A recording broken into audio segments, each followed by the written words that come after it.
here are the top 10 things teachers need. This is for you if you are a teacher, or if you want to be a teacher one of these days. You know, that person with the tie, and you help the students and the pupils learn something in school. I want to tell you all about that. I'm Joey Arnold. I'm an American English teacher in Ho Chi Minh City, Vietnam. I've been in Vietnam for the past 2 years, so I got a little bit of experience. And so, number 10, you really got to smile. You got to be uplifting and motivational. You got to have the right attitude, or the fruits of the spirit, and positive. You got to have a good reputation. A reputation is not the most important thing, but then again, it probably is. And if you smile, you're going to have a better reputation anyway. So, and you really got to encourage people. And it's very, very good to have those things, to be positive instead of negative, and to be optimistic instead of pessimistic. Because the world is negative enough, and people are always being really negative anyways, and it's very sad when people are that negative, and so you really don't need to bring people any farther down, because they're already down. So you need to bring them up, and if you don't, they're really not going to be able to learn. They're not really going to be willing to learn. So you really got to smile, because it's service with a smile is the best thing you can ever give them, to give the students, and the students are your customers, and you are in a business, and unfortunately it is a business, and that's what you gotta do. This is a business, and you gotta give them whatever they need. Otherwise they're not gonna give you the money, even though it's not just about the money, and you can help them for free if you want. If you have the ability, you can volunteer. You really gotta know what they need. As students, they are your customers, and you gotta be a really good, trustworthy company like McDonald's, have it your way kind of way, you know, kind of thing. You know, these companies like Coca-Cola, they make a lot of money because they know how to hook people and keep people from the cradle to the grave, and when they're babies all the way until they die. You find ways to get people to fall in love with you, like you are a hot man and you get the girl to fall in love with you, and they fall in love with you, and they marry you, and they stay with you, and you start a family with them. Or you're a company and they buy your product, and they continue to buy your product, and they stay with you, and that's really, really important. So you gotta know them. So that starts with smiling. Smile. Number 9, you really gotta be patient, and you gotta give them the time so that they can learn, and they're gonna forget things sometimes, and they're not gonna be smart, so they might be a little dumb, like sheep or like some animal.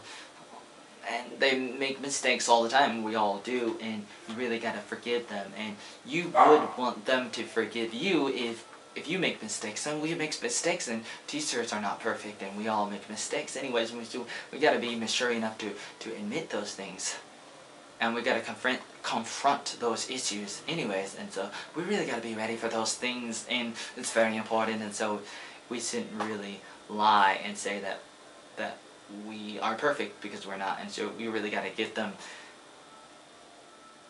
your time, our times. We got to be diligent and slow and steady, because slow and steady wins the race, like a turtle who won against the bunny rabbit, the hare, you know, the tortoise and the hare story, and the turtle won. And that was very good, because, you know, just be consistent and continue to do what you do with love, and love what you do and do what you love.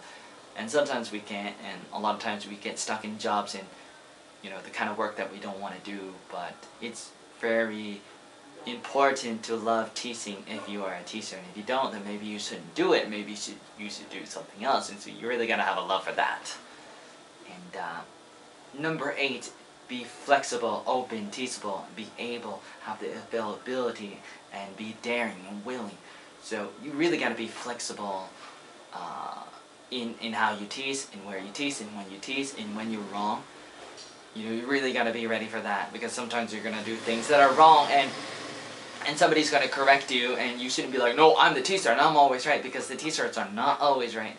Don't punish your students if they correct you. It's okay. Be flexible in all the different things in your life, in your personal lives, in your career, when people correct you, in all the different things you can imagine. Number 7, make time for your students. Be available for your students, and let them contact you.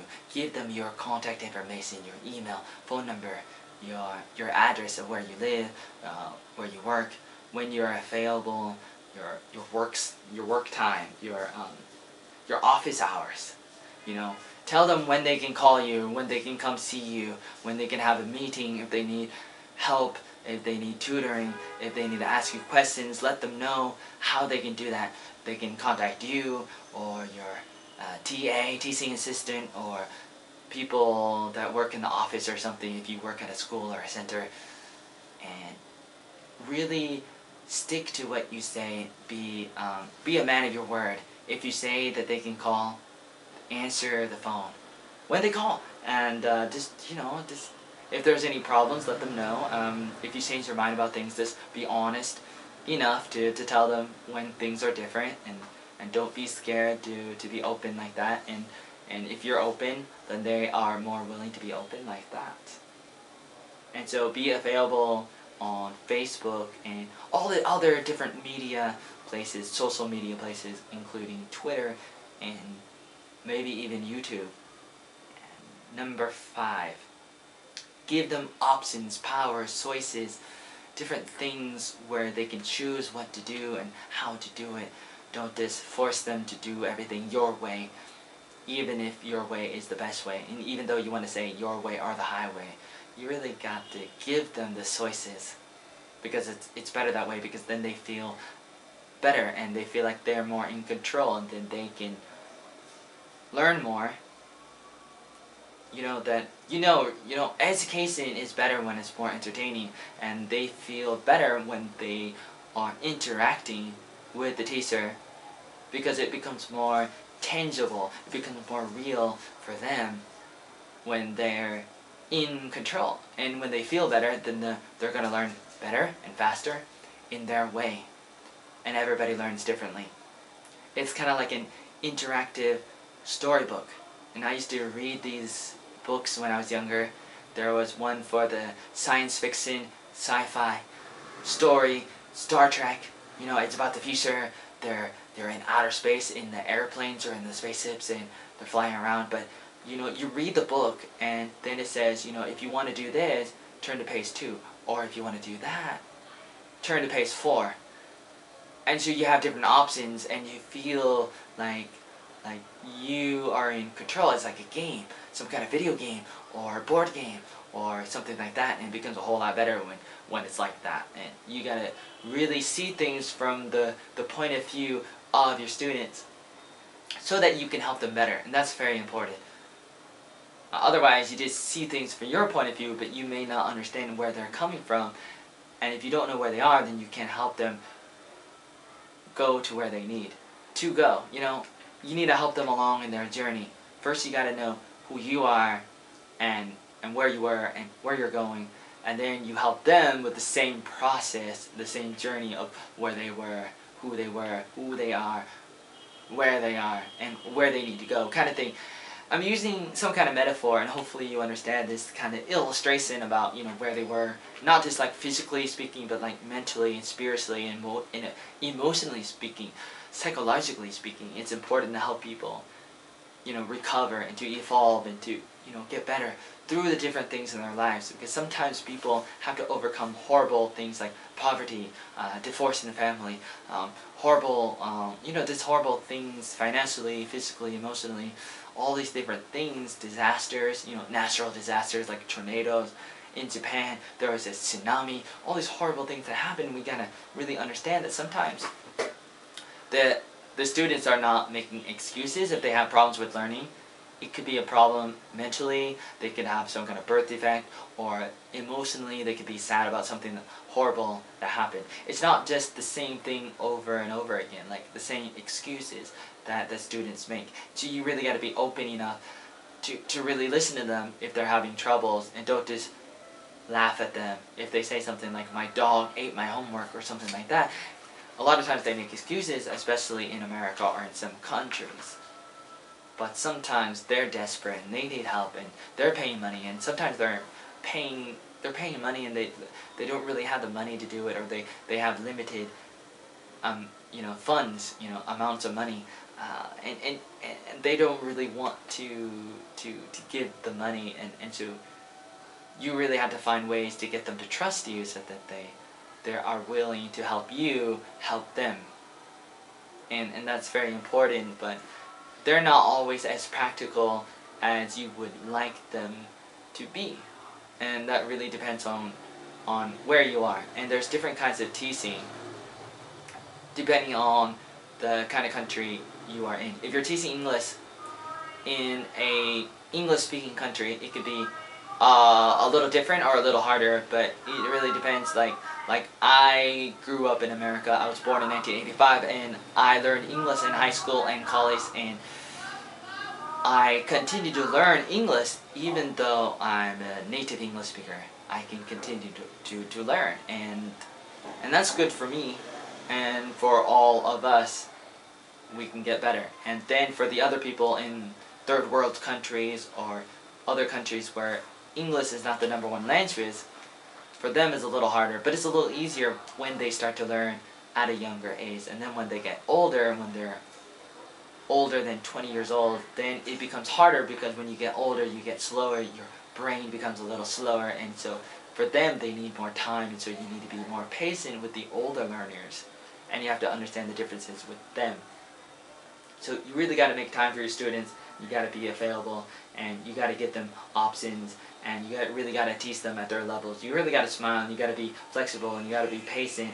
And number 3, you got to make learning fun and interesting and entertaining, positively entertaining, by Ion Television. Positively entertaining. That was a short commercial just for fun, but I'm just telling you, seriously speaking, and not just for, for laughs, just for laughs. Entertaining people is very important. Entertainment is very important. It's not just a joke here. Some people look lightly on entertainment, but it's very important, and it will help people learn things at a longer, for a longer time. Like, it helps people retain information for a longer time, and so it's very important. So you gotta find ways to help them learn so that they remember things. You gotta find ways to help them remember new words, find connections. Connections are like roads and streets to an airplane. Like, you're trying to find, directions, you're trying to find a way to get somewhere. Like, for example, you're going to an airplane. No, you're going to an airport. Yeah, you're going to an airport. But like, if you go down a street and it's blocked, and there's a blockade, then you gotta go around, you gotta find another street. The same thing goes with learning new words, remembering things. You gotta find ways and connections and associations to remember those things inside our brain. We really gotta be ready for that. Find ways to do that. We really gotta do that. We really gotta find ways to do that, and we gotta help students and pupils find ways to remember things. And the more connections there are, the better. It's like another way to the airport, and the more ways there are, the more chances there are to be successful at getting there. Otherwise you fail, because you run into a dead end and you can't find a way to get to the airport, to get to the new word, to get to the things that you want to remember. Education can be a really hard thing, because a lot of the older methods and styles of learning is not always as effective and productive as it should be. And a lot of times we just learn for the tests, for the exams, and we study all night before the exam, and we cram it all into our heads, and we try to get a really good score, and then after that we forget the questions and the answers, and it doesn't really go into our long-term memory. And that becomes really sad when that happens. It becomes unfortunate. Very unfortunate. So we really gotta memorize things, and we gotta revisit things, and recite things, and have a lot of repetition with learning, and it needs to be interesting, and it needs to be important. I am American. I was born in '85, and I went to Vietnam in 2012, and I'm learning Vietnamese. But the words I learned first are the words that are more important, the words that I really need to learn, like food. I learned the word, like the word for me, and that I need to eat rice or something. So I say tôi ăn cơm, or the rice and chicken, tôi ăn cơm gà, tôi ăn bánh mì ốp la, the sandwich with the egg, the bread with the egg sandwiches, and I really like to eat that. And you remember those things because if you don't, then you starve and you die. You know, you need to learn how to say things because you want to find ways to eat or to drink or to go to the bathroom or something that's important. So when you're learning things, you need to find ways to make it important so that you remember as a student. And as a teacher, you have to find ways to help them realize that it's important. And that's your job, is to find ways to get them to want to learn as much as possible. To some extent, you can't always do it. If you learn, I say, if you teach English at a place with, like, say, a bunch of rich people, and they send their children to the center or to the school, and they're really, like, rowdy and stubborn, and they don't want to learn, it's kind of hard, and maybe they fire you, and that's kind of unfortunate, and we're in that kind of world where that can happen. But you gotta stay positive, and you gotta smile, and you gotta have, that kind of customer service, and they say the customer is always right, and you always have to try your best. And if you don't, then you're not gonna continue to go up the ladder and to succeed in life and get better. So you really gotta do your best and practice, because practice makes perfect. And work really hard, because no pain, no gain. And if you fall up, you gotta get back up again, and you really gotta stay at it. And you gotta use everything that you got, because if you don't use it, you lose it, and that's very important. And you gotta really have that hope, the hope over dope. You gotta really have that kind of perspective, and things, see things from God's perspective. See things from the right perspective. See things from what is best, from the fruits of the Spirit, and the ideas of utopia and capitalism, and maybe a little bit of communism and socialism. But for the most part, you really gotta try your best and to want more, so that you continue to strive for the best, for excellence. And number 2, continue to learn. Find ways to get better credentials, qualifications, certificates, degrees. Teaching certificates and degrees, things for the TOEIC, TOEFL, IELTS, or IELTS. They call it the IL. There's all these different kinds of certificates depending on the kind of English you want to learn, the kind of English that you want to teach, the kind of country that you're in, the kind of style that you want to teach, because they have the different kinds, like American English, Australian English, England English, maybe South Africa English. Well, I am from South Africa. Yeah, maybe Austrian English, which is the kind of English that Arnold Schwarzenegger speaks. You know, that actor who was a bodylifter and he became an actor, and he was in the Terminator, and he was the governor in California. I am the governor, I'm gonna get you. And so they have different accents and different styles and different rules and stuff. And you can also study the history of English, which is pretty good, because you have the old English that comes almost 2,000 years ago. Because English started like in one of those countries in Europe, and it started out very small, where only a few people spoke it about 2,000 years ago, or less than 2,000 years ago. But it was called Old English, and then later, some hundreds of years later, or 1,000 years later or so, like, it became Middle English, and then it started becoming more of the modern English. During the past 400 years or so, it's been transitioning to the more modern English. And so when you study the history of English, you will understand the rules a little bit more. Like, it's important to understand that different words have different rules, because the different words come from different languages, and sometimes we have duplicates of certain words, and so those words will have similar meanings, like the word pig and the word pork. Pork is like a more official, like, royal way of saying pig. And pork does mean pig, even though we use pork now to mean the cooked pig originally. it was a little different. It just meant pig. And we have a lot of copied words like that.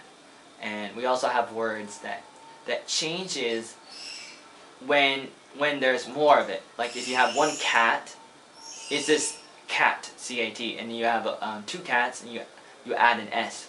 Or some of the words you add ES, and that's normal, and that's the easy to do. Is the easier way of doing it for the grammar. But then you have other words like 1 foot, 2 feet, 1 tooth, 1 teeth, 2 teeth, where you change the middle of the word.